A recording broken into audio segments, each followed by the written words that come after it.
It's been said, life will bring you sorrow, but it's up to us to bring the joy. Franco brought us joy for 50 years.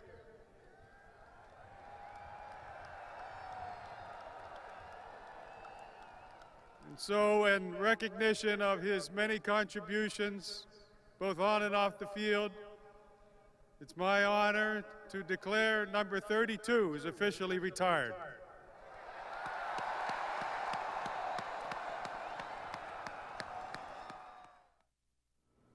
A bittersweet night for the Pittsburgh Steelers organization on Christmas Eve, getting the win over the Raiders 13-10. Hi everybody, I'm Missi Matthews and welcome to the Extra Point presented by Microsoft Surface.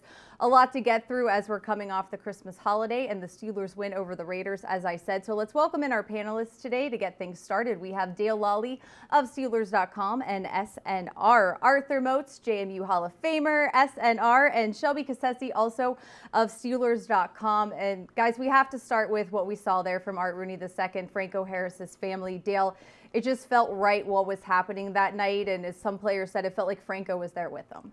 It did, and you know, God bless every one of those fans that sat in the seats and stayed there.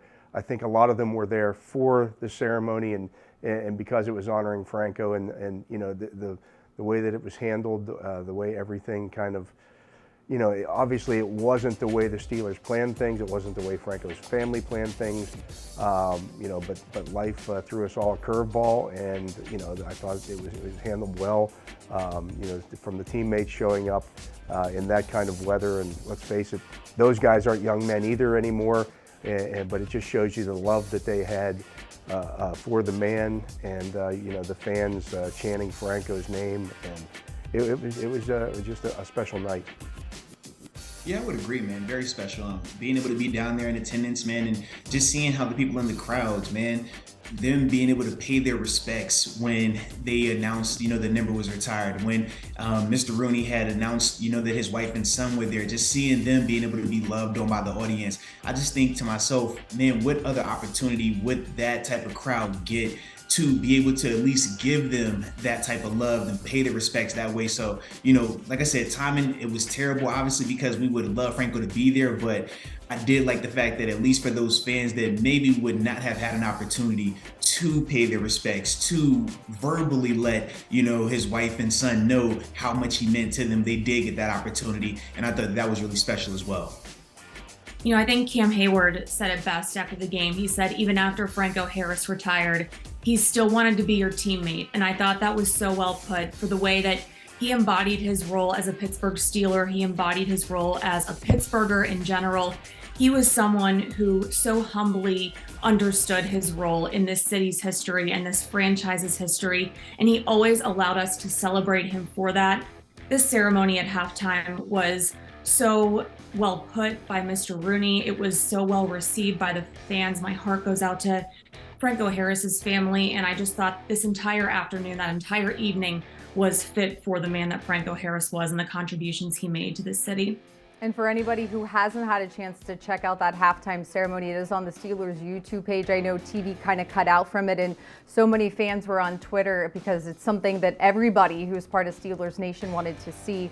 I thought also, guys, just the players arriving, coaches with the 32 jerseys on, that was pretty cool. And an idea of Pat Freiermuth, who had a very close relationship with him. Kenny Pickett also said, you know, this is the guy that made my dream a reality.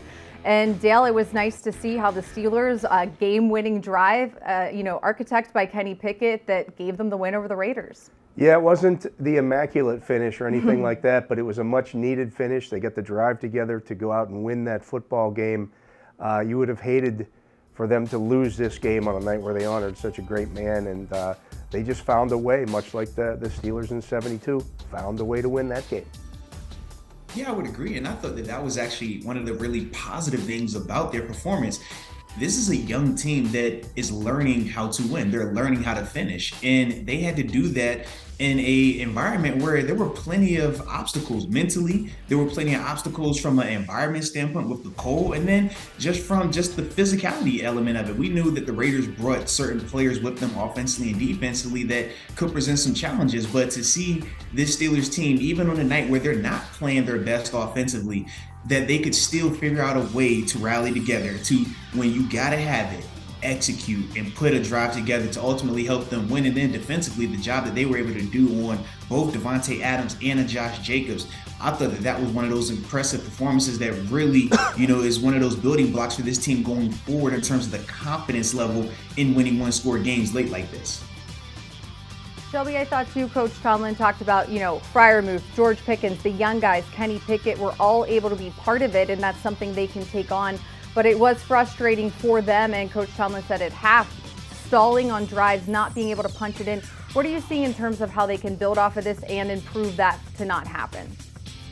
Well, there's some good news and bad news, I think, when it comes to not finishing those drives. And it's kind of the same thing, because what's preventing them from completing these drives are their own mistakes. So the good news is it's their own mistakes and they're fixable, but the bad news is they're the ones creating those errors at the moment. Penalties, interceptions, accuracy issues, missing field goals. So you're not converting into points. Those are all things that the Steelers can control. And they're also the things that are preventing them from creating these points and getting into the end zone or getting some points on the board. And so I think it's just maintaining focus in those situations, executing in those bigger moments, because these are all things the Steelers can control on their own, and that's great. But it's something to get back to the drawing board and making sure you're remaining focused in those moments. That I think that's the biggest thing going for them right now when they're not converting into points when they get into enemy territory.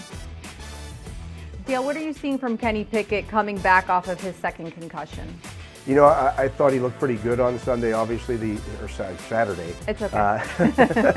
But, I thought he moved the ball well. I thought he was decisive.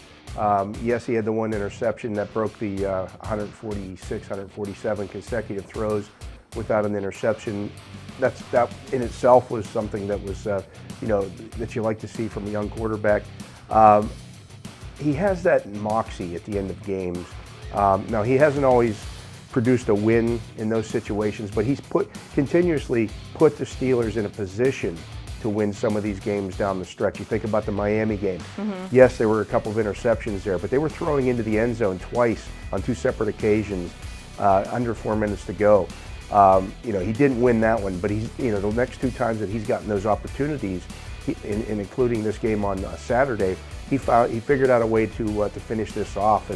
And so it goes back to what we were just talking about there with the young offense, learning how to close out games, learning how to win these kind of close games. It doesn't come easy. I know we got used to it here because we had Ben Roethlisberger for so long, and he was so accomplished at doing that. But this is a nice step. This is a nice progression for this offense to figure out ways to win this. That's why, when people were saying when the Steelers were 2-6, well, they should just lose the rest of their games. I'm like, no, you've got a young offense. This team needs to learn how to close these games out. This team needs to learn to figure things out, how to run the football effectively. They've done that. How to close games out. They've done that. If you can take that, even if you don't make the playoffs this year, but you use that as a springboard in the next season, people will look back at the end of this year in a much more positive light.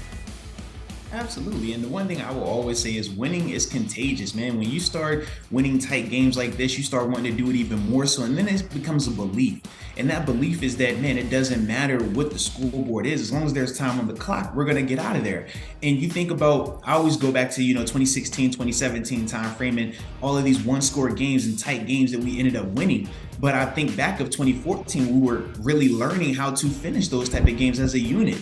And when I look at this team right now, I see a lot of similarities in the sense that they have very talented players out here on offense, on defense, on special teams. But as we've all been talking about, the youth and the self-inflicted stuff, right? Well, that is all a part of just their natural maturation. They have to understand that, but you don't understand that by just talking about it. You don't get this by watching it on tape. You actually have to endure it and go through it. And it's no quick fix or it's no easy pass to skip this step. But I did feel, like I said, once again, that Saturday was one of those nice accomplishment milestones where it's like, hey guys, we can point to this and go back and say, we actually did do this in the face of adversity. When we weren't playing our best ball, we still were able to be more physical. We still were able to button up ourselves and execute in these moments. And ultimately it led us to a victory. And now the beauty of the NFL is this. You've put together, 5 wins out of your last 7 games? The NFL rewards you with another primetime opportunity. So now you take this and you build upon it with another divisional opponent where you know physicality is going to be at the forefront again. And Shelby, just similar, when they had their first winning streak of 2 games, unfortunately, that's as far as it went. You could feel that they liked that feeling. And as Arthur was saying, you start to build off of that. But as crazy as it sounds, sitting here at 7-8 with 2 final regular season games left, the Steelers are still, as they would say, quote unquote, in the hunt, maybe really more on the outside looking in. But it's not to say, they're not one of those teams that have already been eliminated officially. And these last games mean nothing. Yeah, it's important to play meaningful football in December. And as a rookie quarterback, Kenny Pickett is getting those opportunities right off the bat, which you can't replace those moments. You can't replace or simulate in practice what happened at the end of the game on Saturday night.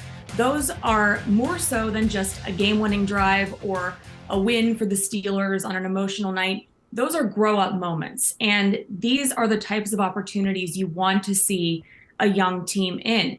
Are the chances slim for the playoffs? Yeah, but as has already been alluded to, the more growth moments you can put out onto the field, the more of those opportunities you can get, the better off you're just going to continue to be in the future. And that's what's really important for the Steelers team right now. They're going to get these meaningful moments late in the season. And this is for an incredibly young team that has a lot to build around right now. All right, guys. Yeah, Shelby, she's absolutely correct, man, in terms of those meaningful moments. I love it because in football, we always like to say, now you got to see who can operate under pressure, execution under pressure. That is the difference between your good players and your great players. A lot of people can do it when the stakes are low, when it's not everything on the line or all eyes on you prime time. But now they're continuing to get that because of them sticking with that thing throughout this whole process and now still playing meaningful football. So yeah, 100% agreeing with you right there, Shelby. And Arthur, I'm sure you're alluding to the Steelers defense and what their performance was on Saturday night at Acrisure Stadium as well. We'll discuss that and much more. We're going to take a quick break here on the Extra Point.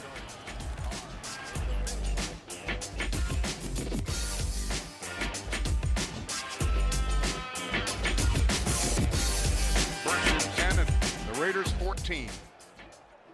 Shotgun snap, 4-man rush. Fires for the end zone, touchdown, George Pickens! And the Steelers forge ahead with just 46 seconds left. Pickett to Pickens. Oh, yes!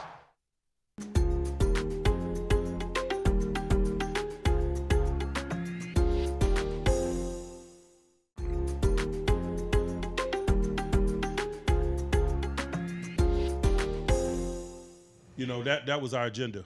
We talked about it all week that it was those 2 guys, and I talked about our experience of having 2 significant guys, and we kind of understand how to manage that dynamic runner, dynamic receiver. And I just think that we did a good job of balancing the schematics of it, and when we didn't balance the schematics of it, the guys, made the plays and understood when they were in the kitchen and they had to stand up. Welcome back to the Extra Point presented by Microsoft Surface. And Dale, Coach Tomlin talking about Josh Jacobs and Davante Adams. All week we heard from the defensive staff and players what this challenge would be. And the Raiders started off maybe setting the tone, but the Steelers defense settled in and made Derek Carr's life pretty miserable. Yeah, if you look at it, Josh Jacobs had 5 carries for 26 yards on that opening drive and then didn't have 26 yards the rest of the game. They really slammed the door on him. Davante Adams had 2 catches for 15 yards, one of which came on that opening possession and finished. He had 9 targets in the game.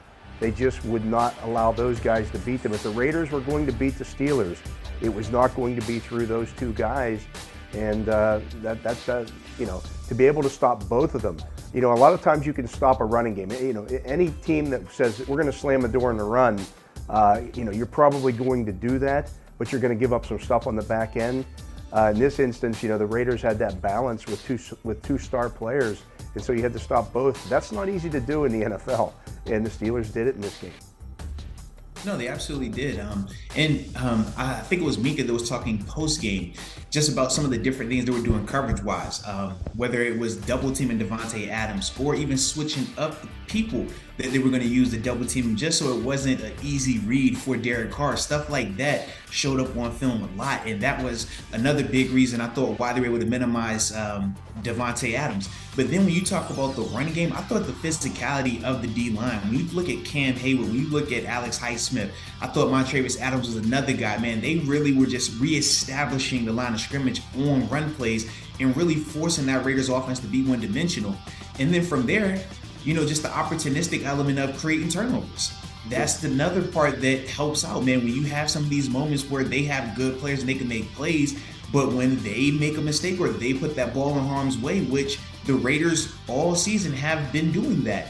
Derek Carr had 11 interceptions coming into this game, so that's not something that was uncharacteristic for them, but it was really good to see us be able to capitalize on those opportunities as well, and that's what you're talking about in terms of just growing as a defense.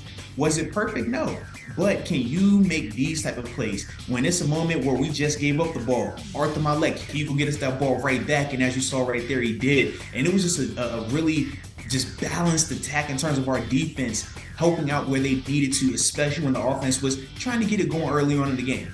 Yeah, and Cam was really a star in this game. I mean, he's a star all the time, but he was a monster in this game. Shelby, in terms of the physicality that Arthur brought up, I think especially after they were out physicaled, if that's even a word or a phrase, by the Ravens, they go to Carolina against the Panthers, they stop the run, they let their presence known. It was on both sides of the ball in the line of scrimmage, but then again to see it on Saturday night, I just think, what do you take away from their performance and how they can continue to carry this trend through the last two games? Yeah, you're exactly right. That Ravens game was probably one of their worst, if not the worst, performances in terms of stopping the run. The Ravens just continued to gash them all day long. And you best believe that when they meet again on Sunday, they're going to attempt to do the same thing. But the Steelers now have 2 more weeks under their belts where they have performed exceptionally in the run defense. And Saturday night, I think, was the defense's most cohesive performance. You had excellent play in the trenches, and it allowed the pressure a little bit more off the DBs. And once that run defense is going, the pass rush gets going too. So the cohesion among the different portions of the defense was really on fire on Saturday night. And you want to see that continue into Sunday night against the team that's going to try to do the exact same thing they did to you just a couple of weeks ago. But now the Steelers maybe have a little bit of extra confidence, a little bit more cohesion. And those are the types of things that they can use going into Sunday night, knowing exactly what the Ravens are going to do. And this is a revenge game for them. They want to avenge this loss from a couple of weeks ago. And I think they have the tools in place more so than even 2 or 3 weeks ago to do it coming up on Sunday night. And Dale, I know we've mentioned a number of names on the defensive side of the ball. You mentioned Cam. Is it Cam or maybe something else about the defense that impressed you the most on Saturday? I just thought, to Arthur's point, that the defensive line really controlled the line of scrimmage. It wasn't just Cam. Cam was again a monster in this game, but Larry Ogunjobi had a strong game. DeMarvin Leal chipped in. I mean, it was across the board where they had guys who were just dominating that line of scrimmage. And once you start doing that, I think Robert Spillane had 11 tackles in this game. I talked to him after the game. He's like, yeah, the defensive line made it easy. They kept those guys uncovered all day long because they were demanding double teams from the Raiders, who just couldn't block those guys one-on-one. Arthur, what about you? Yeah, I'm just piggybacking on what they both just said. Cam Hayward, I mean, he controlled and at times dominated number 66, Dylan Parham. And as you can see right there, having him up forklift style on one leg, that was what he did from start to finish to set the tone. And Robert Spillane was the huge benefactor of that. And I was just a fan of watching Robert play on Saturday night because that was his type of game, being able to run downhill and just meet fire with fire in the hole, as you see right there. that is what he specializes in. That is his bread and butter. And I just thought that both of those guys were really able to set the tone in terms of turning back that run game and ultimately sustain that for 4 quarters. But it was a group effort, man. That front 7, all of those guys that came out there, DeMarvin Leal, we talked about him at times minoring as a DN outside linebacker, but you watch him on Saturday night and he was bullying those tight ends at times to really help us in some of those short yardage situations. So like I said, man, just really good growth and really good physical performance from this group. And yeah, they got another, like I said,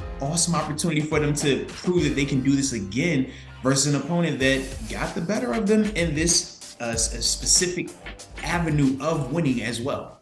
And Steelers and Ravens has moved to prime time. They've been flexed from 1 o'clock to Sunday Night Football coming up for this week. Something that normally is already on the schedule, a primetime matchup between these two teams. And we get it now unexpectedly. But Shelby, anybody else or anything else you want to shout out in terms of the defense?